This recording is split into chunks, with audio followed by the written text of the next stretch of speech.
السلام علیکم۔ امید ہے آپ سب بخیر و عافیت ہوں گے۔ آج کا ایڈیٹوریل کا آغاز کرتے ہیں سورۃ بقرہ کی آیت نمبر 68 سے۔ بولے کہ دعا کرو ہمارے واسطے اپنے رب سے کہ بتا دے ہم کو وہ گائے کیسی ہے۔ کہا وہ فرماتا ہے وہ ایک گائے ہے، نہ بوڑھی اور نہ بن بیاہی،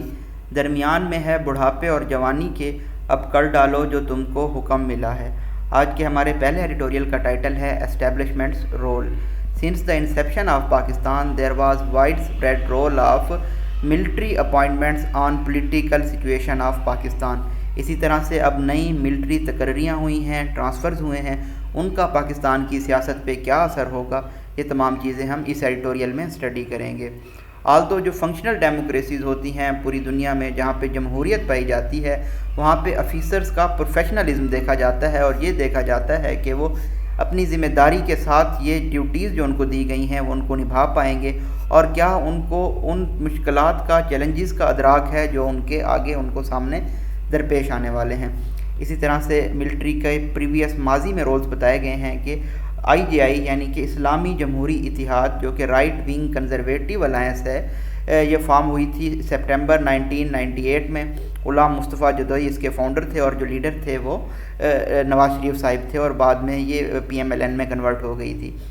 تو یہ بنائی گئی تھی جماعت تاکہ اپوز کیا جائے ڈیموکریٹک سوشلسٹ پاکستان پیپلز پارٹی کو، پی پی پی کو، الیکشن میں جو کہ اس سے اگلے سال ہونے والا تھا، اور یہ ضیاء الحق کی موت کے بعد کے واقعات ہیں، اور یہ تمام چیزیں اسٹیبلشمنٹ نے بنائی تھیں۔ اسی طرح سے جو میٹر ریلیٹ کرتے ہیں تحریک لبیک پاکستان سے، ان میں بھی ہم نے اسٹیبلشمنٹ کا رول دیکھا تھا۔ اس طرح سے اور بہت ساری سچویشنز ہیں جس میں آپ دیکھ سکتے ہیں اسٹیبلشمنٹ نے اپنا رول پلے کیا تھا۔ تو مزید اسٹیبلشمنٹ کا پاکستان کی سیاست پہ کیا اثر ہے، کس طرح سے یہ پولیٹیکلی امپیکٹ کرتی ہے پاکستان کو، یہ تمام چیزیں اس ایڈیٹوریل میں آج ہم اسٹڈی کریں گے، کیونکہ یہ ایک بہت زیادہ وائڈ اسپریڈ ٹاپک ہے، بہت زیادہ ڈیبیٹ ہوتی ہے اس پہ، تو اس کو ہم سمجھنے کی کوشش کریں گے اور ہم اس کو ان ڈیپتھ اسٹڈی کریں گے۔ کل کا جو ہمارا ورڈ تھا اسپیلنگ، وہ تھا اسیسینیشن۔ اس کے یہاں پہ آپ کے پاس کریکٹ اسپیلنگ موجود ہیں، کافی سارے لوگوں نے اس کے درست جواب دیے ہیں۔ نیکسٹ جو آپ کا ٹاسک ہے وہ آپ نے لکھنے ہیں اسپیلنگ فارن ہائٹ کے۔ تو یہ چیزیں آپ نے ایکچولی گوگل نہیں کرنی ہوتی، جو کہ آپ کے مائنڈ میں ہے، جو آپ کو اسپیلنگ آتے ہیں وہ آپ نے لکھ دینے ہیں۔ یہاں پہ کوئی کسی کو جج نہیں کر رہا، کوئی مارکس نہیں ہے، یہ صرف آپ کی ریکٹیفیکیشن کے لیے ہے تاکہ آپ اپنے جو اسپیلنگ مسٹیکس ہیں وہ درست کر سکیں۔ جب تک آپ اپنے اوریجنل اسپیلنگ نہیں لکھیں گے پہلے، اور دوبارہ اس کو جب تک پھر دیکھیں گے تو ہی آپ اس کو درست کر سکتے ہیں۔ اگر آپ ایک مرتبہ دیکھ کے لکھیں گے تو کبھی بھی آپ کو اپنی جو اسپیلنگ کی مسٹیک ہے وہ پتہ نہیں چل سکے گی۔ نیکسٹ ایڈیٹوریل ہے ہمارا کربس آن ڈالر پرچیز۔ ڈالر کی خریداری پہ پابندیاں لگائی گئی ہیں، تو کیا یہ پابندیاں، سوال یہ پیدا ہوتا ہے کہ لانگ ٹرم میں سپورٹ کریں گی روپی کو یا نہیں کریں گی؟ تو اس کا آنسر ہمیں اس ایڈیٹوریل میں ملے گا۔ پابندیوں کو اگر ہم تھوڑا سا دیکھیں تو پہلی پابندی یہ ہے کہ بایو میٹرک ویریفیکیشن کو کمپلسری، ضروری، مینڈیٹری، نیسیسری کر دیا گیا ہے بائرز کے لیے جو $500 یا اس سے زیادہ کی رقم پرچیز کریں گے۔ اس کے علاوہ جو لیمٹس ہیں فارن ایکسچینج الاؤنس پہ، جو لوگ افغانستان کی جانب ٹریول کر رہے ہوں گے ان پہ بھی تھوڑی سی لیمٹس لگائی گئی ہیں، حدود مقرر کی گئی ہیں۔ اسی طرح سے پروہیبیشن کی گئی ہے فارن کرنسی کی سیل کی، جس کی اماؤنٹ $10,000 ہو یا پھر اس سے زیادہ ہو۔ تو مزید ڈیٹیل سے ہم اس کو لے کے چلیں گے تمام چیزوں کو۔ لاسٹ ایڈیٹوریل ہے ہمارا بلوچستان ٹریمر۔ بلوچستان میں گزشتہ روز زلزلے کے جھٹکے محسوس کیے گئے ہیں، تو اس سلسلے میں ہم چیزیں لے کے چلیں گے۔ بلوچستان میرے آباء و اجداد کا وطن ہے، تو بلوچستان سے مجھے خصوصی محبت ہے، بارکھان کے لوگوں سے، کھتران قبیلے کے لوگوں سے۔ تو بلوچستان کی جو سفرنگ ہیں سمجھیں وہ میری بھی سفرنگ ہے، اور بلوچستان کو ہمیشہ سے ہی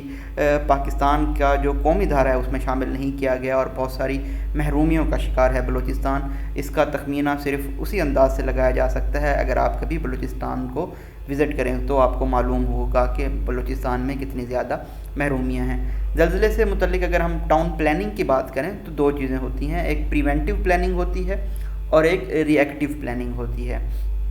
پریونٹیو پلاننگ یہ ہوتی ہے کہ جیسا کہ جاپان کرتا ہے، جاپان میں بہت زیادہ زلزلے آتے ہیں تو وہ پریونٹیو پلاننگ کے ساتھ چلتے ہیں۔ انہوں نے بلڈنگ کی حد مقرر کی ہوئی ہے کہ اتنی سٹوری بن سکیں گی، ان کو اتنا فلیکسیبل رکھا جانا چاہیے، تو یہ ہوتی ہے پریونٹنگ پلاننگ، کہ کوئی زلزلہ آنے سے پہلے انہوں نے پلاننگ کر لی ہے تو اس سے جو جانی اور مالی نقصان ہے اس سے بچا جا سکے گا۔ دوسری ہوتی ہے ری ایکٹیو پلاننگ، یعنی کہ کسی ڈیزاسٹر کو ہونے دیا جائے یعنی کہ جو ناگہانی آفات ہوتی ہیں ان کو روکا تو نہیں جا سکتا، اس لیے ان کو ہونے دیا جائے اور اس کے بعد اس پہ ریئیکٹ کیا جائے۔ تو جو پاکستان جیسے ممالک ہوتے ہیں، لو مڈل انکم کنٹریز ہوتے ہیں، وہ ریئیکٹیو پلاننگ کے ساتھ چلتے ہیں، کیونکہ یہاں پہ جو پولیٹیشنز ہوتے ہیں ان کو پوائنٹ سکورنگ کرنی ہوتی ہے، جو حکومت ہوتی ہے، حکمران جماعت ہوتی ہے، اس پہ الزامات لگانے ہوتے ہیں، اور الٹیمیٹلی جو لوگ سفر کر رہے ہوتے ہیں وہ وہاں کے لوگ ہوتے ہیں، عوام ہوتی ہے، سٹیزنز ہوتے ہیں۔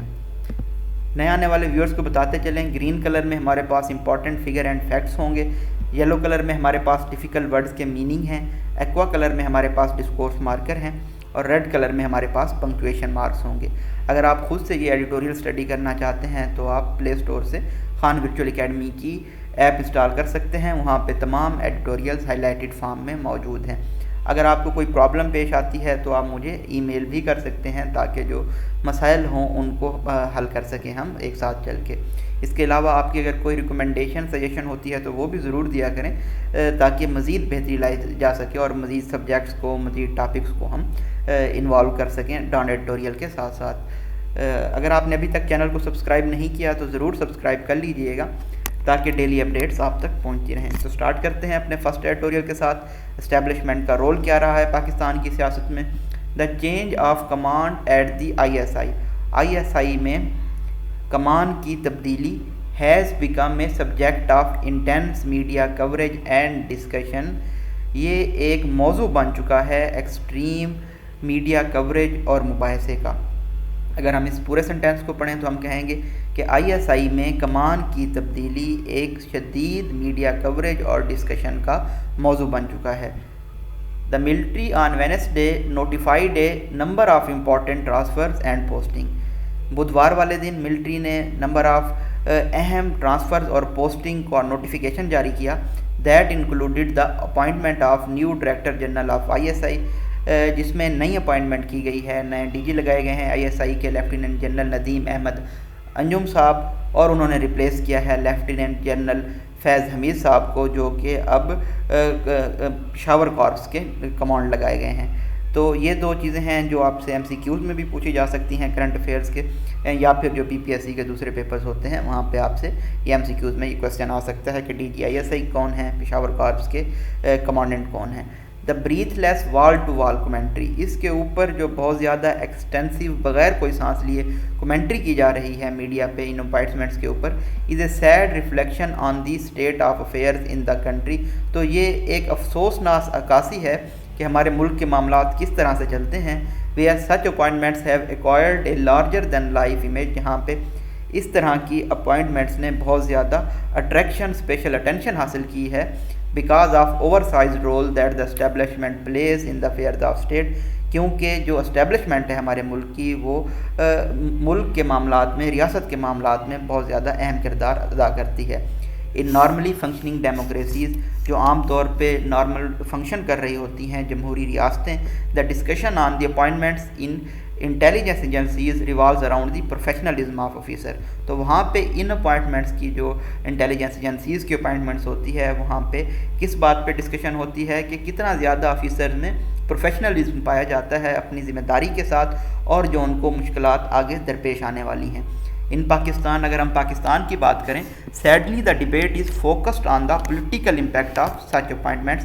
جو مباحثے کا مرکز ہوتا ہے اس کو فوکس کیا جاتا ہے کہ ان اپوائنٹمنٹ کا سیاسی کیا اثر ہوگا، and how the new person would approach these aspects, اور ایک نیا شخص ان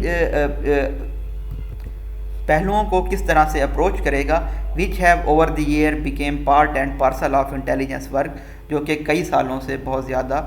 انوالو رہی ہے انٹیلیجنس ہماری ان تمام معاملات میں۔ اٹ از نو سیکرٹ، اس میں بھی کوئی پوشیدہ بات نہیں ہے، that agencies have been actually involved in political affairs in past, کہ ماضی میں ایجنسیز سیاسی معاملات میں بہت زیادہ پرجوش طریقے سے انرجیٹیکلی انوالو رہی ہیں۔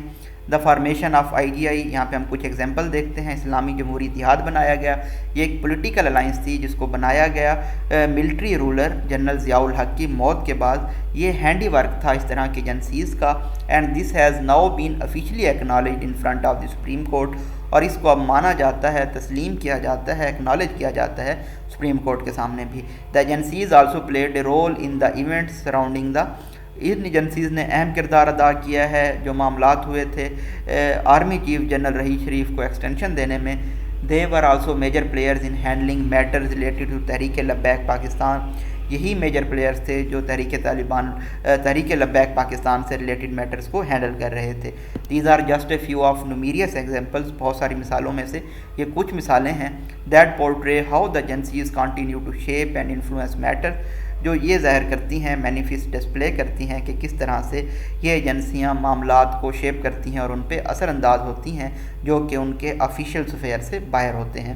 دا لیٹسٹ اپوائنٹمنٹ, ابھی حال ہی میں جو اپوائنٹمنٹس کی گئی ہیں اور جو فرینزی سراؤنڈ کر رہی ہے ان کو, ہسٹیریا میڈنس پائی جاتی ہے اس کے بارے میں, تو یہ ایک ریمائنڈر ہے, یاد دہانی ہے تمام شہریوں کو, خاص طور پہ ان لوگوں کو جو کہ ڈیسیجن میکنگ پوزیشن پہ ہیں, that Pakistan must strive to move beyond a state of functional existence, کہ پاکستان کو اب فنکشنل ایگزسٹنس کی اسٹیٹ سے آگے نکلنا ہوگا, جہاں پہ کلیئرلی ڈیفائنڈ کی جانی چاہیے اداروں کی حدود, باؤنڈریز, ان کی لمیٹیشن, جو کہ امیونٹی اور انڈیمنٹی کو سائڈ پہ رکھ دیتے ہیں بہت زیادہ ویگ مبہم قسم کی ایکسپیڈینسی ایڈوانٹیج کی قربانی دے کے. The new chief of ISI has his work cut out for him. نئے ISI چیف کے لیے ان کا کام کٹ آؤٹ ہوگا. There are major challenges facing Pakistan around its border. Pakistan کو اپنے بارڈرز کے اکراس بہت ساری مشکلات درپیش ہیں. And the agencies should be focusing all their attention, اور ایجنسیز کو اپنی تمام تر توجہ دینی چاہیے اور اپنی انرجیز اور ذرائع صرف کرنے چاہیے تمام بیرونی خطرات کو سینک کرنے کے لیے, سکٹل ختم کرنے کے لیے. دا وولٹائل سچویشن ان افغانستان میں بھی غیر مستحکم صورتحال طالبان کے ٹیک اوور کے بعد, جس میں ڈیڈلی تھریٹ تحریک طالبان پاکستان کی جانب سے بھی شامل ہیں, تو یہ تمام چیزیں بھی ڈیمانڈ کرتی ہیں, مطالبہ کرتی ہیں کہ تمام ریلیونٹ انسٹیٹیوشنز, تمام متعلقہ ادارے جن میں ISI بھی شامل ہے, اپنی طاقت میں, اختیار میں تمام چیزیں کریں تاکہ ہارڈ نیشنل انٹرسٹ اور آبجیکٹیوز کو پرسیو کیا جا سکے, جاری رکھا جا سکے اپنے مغربی اور مشرقی بارڈر پہ, while leaving the domestic front to those mandated to deal with it, اور جو ڈومیسٹک مقامی فرنٹ ہے وہ ان لوگوں کو ڈیل کرنے دیا جائے جن کو مینڈیٹ دیا گیا ہے, یعنی کہ پولیٹیشینز کو. This is no easy task given the checkered history of establishment's involvement in politics. یہ آسان کام نہیں ہوگا اسٹیبلشمنٹ کی سیاست میں مداخلت کو دیکھتے ہوئے ان کی تاریخ کو. But now is as good time as ever, اب سب سے بہترین ٹائم ہے to start making a change, کہ تبدیلی لائی جائے, so that all institutions can fulfill their constitutional obligations, تاکہ تمام ادارے اپنی آئینی ذمہ داریاں پوری کر سکیں, اینڈ کولیکٹیولی اسٹرینتھن پاکستان, اور مل کر پاکستان کو مضبوط بنا سکیں. نیکسٹ ایڈیٹوریل ہے ہمارا کربز آن ڈالر پرچیز. جیسا کہ ہم نے کہا تھا اس ایڈیٹوریل سے ہم یہ اخذ کریں گے کہ کیا یہ جو پابندیاں لگائی گئی ہیں ڈالر کی پرچیز پہ, کیا روپی کو لانگ ٹرم میں سپورٹ کر پائیں گی یا نہیں کر پائیں گی. New curbs announced by the central bank, نئی پابندیاں اناؤنس کی گئی ہیں سینٹرل بینک, اسٹیٹ بینک کی جانب سے, تاکہ پلگ کیا جائے, روکا جا سکے ڈالر آؤٹ فلو کو پاکستان سے افغانستان کی جانب. may address to some extent what is seen as key reason for mounting pressure on Pakistan exchange rate, تاکہ ایڈریس کیا جائے کچھ حد تک ان بنیادی وجوہات کو جو پاکستان کے ایکسچینج ریٹ کے اوپر دباؤ کو مزید بڑھا رہی ہیں اور اسی طرح سے سلو ڈاؤن کر رہی ہیں ڈالرائزیشن آف اکانومی کو, معیشت کی ڈالرائزیشن کو. دا ریسٹرکشنز, یہ جو پابندیاں لگائی گئی ہیں, may also boost dollar liquidity in market میں ڈالر کی لیکوڈیٹی کو بھی بڑھا سکتی ہیں, لیکوڈیٹی کو بھی ہم نے ڈیٹیل سے ڈسکس کیا تھا. And help document foreign exchange trade, اور فارن ایکسچینج کی تجارت کو ڈاکومنٹ کرنے میں بھی مدد کر سکتی ہیں. ڈبل ڈیشز ہیں, فلو آف سینٹینس بریک ہوگا. ایکچولی ہم جو پنکچویشن مارکس ہیں ان کو ریڈ میں ہی ہائی لائٹ کرتے ہیں, لیکن یہاں پہ کچھ امپورٹنٹ انفارمیشن تھی تو اس کو گرین میں ہائی لائٹ کیا گیا ہے.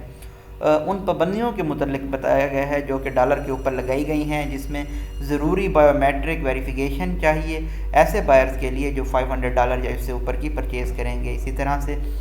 پابندیاں, لمٹس, حدود لگائی گئی ہیں فارن ایکسچینج الائنس پہ جو لوگ ٹریول کر رہے ہوں گے افغانستان کی جانب, اور اسی طرح سے فارن کرنسی کی سیل پہ بھی پابندی لگائی گئی ہے تقریباً $10,000 تک کے لیے, اور یا اس سے جو اوپر کی رقم ہوگی. بٹ دا کویسچن از, لیکن سوال یہ پیدا ہوتا ہے, کالن ہے, کالن کے پیچھے جو سینٹینس ہوتا ہے اس کو یہ ایکسپلین کرتا ہے, would such curbs provide long term support to the rupee? کیا اس طرح کی پابندیاں لمبے عرصے تک روپی کو سپورٹ مہیا کریں گے جو پہلے ہی ڈیپریشیٹ ہو گیا ہے، ڈکلائن کر چکا ہے تقریباً 12.3% مڈ میں سے لے کے اب تک، اور تقریباً 7.6% start of ongoing continued present fiscal year میں، جو کہ آل ٹائم لو آف $170.96 تک پہنچ چکا ہے روپی اب۔